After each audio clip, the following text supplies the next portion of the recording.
வணக்கம் நண்பர்களே, welcome to எனது புதிய உலகம். இன்றைக்கி நம்ம வீடியோவில் ரேசன் அரிசி வச்சு நல்ல சாஃப்டான இனிப்பு குழிப்பணியாரம் எப்படி செய்யலான்னு பார்க்கலாம் வாங்க. ஒரு கப்பு தலை தட்டுன அளவுக்கு ரேசன் புழுங்கல் அரிசி எடுத்துக்கிறேன். அதே கப்பில் அரை கப்பு ரேசன் பச்சரிசி சேர்த்துக்கலாம். 1/4 கப்புக்கு கொஞ்சம் கூட உளுந்தம்பருப்பு சேர்த்துக்கலாம். நல்லா 1 ஸ்பூன் தாராளமாக வெந்தயம் சேர்த்துக்கலாம். இதை ஒரு 4 தடவை நல்லா அலசிட்டு 3 மணி நேரம் ஊற வச்சுக்கலாம்.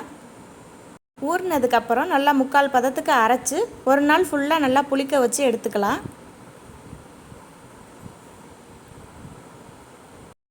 இப்போ மாவு ரெடி ஆயிடுச்சு. தேவையான அளவு உப்பு சேர்த்துக்கலாம்.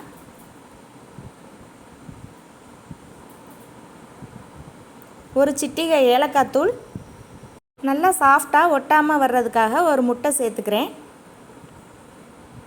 அதோட இனிப்புக்கு கல் மண் இல்லாத சுத்தமான வெல்லம் சேர்த்துக்கலாம். துருவின தேங்காய் ஒரு கைப்பிடி அளவு சேர்த்துக்கலாம்.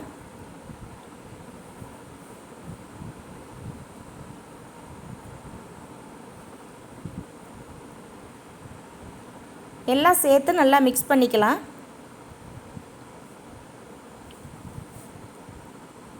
இப்போ பணியாரக்கல் நல்லா காஞ்ச உடனே 1 ஸ்பூன் நெய் 1 ஸ்பூன் எண்ணெயும் சேர்த்து நல்லா சூடு பண்ணிக்கலாம். இப்போ 3/4 குழி அளவுக்கு மிக்ஸ் பண்ணி வச்சுருக்க பணியார மாவை சேர்த்துக்கலாம்.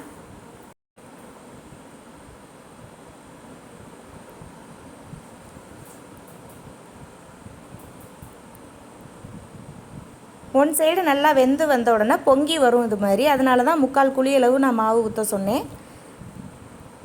இப்போ ஒவ்வொரு பணியாரமாக பொறுமையாக திருப்பி விடுங்க.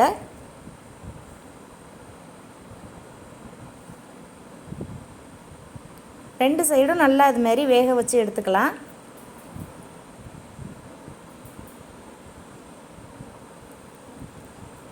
திருப்பையிலேயே எவ்வளோ சாஃப்டாக இருக்குன்னு பாருங்கள்.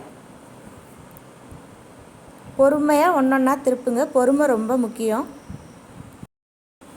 முட்டை ஆப்ஷனல் தான், ஆனால் சேர்த்துக்கிட்டிங்கன்னா நல்லா சாஃப்டாக இது மாதிரி ஒட்டாமல் வரும்.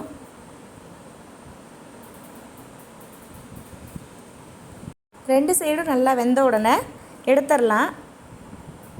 வெளியில் நல்லா மொறுமொறுன்னு, உள்ளே நல்லா சாஃப்டாக மெத்துன்னு நல்லா வாசமாக ரேசன் அரிசியில் சூப்பரான பணியாரம் ரெடி. நான் சொன்ன இதே அளவு இதே முறையில் செஞ்சு பார்த்துட்டு எப்படி இருக்குன்னு சொல்லுங்கள்.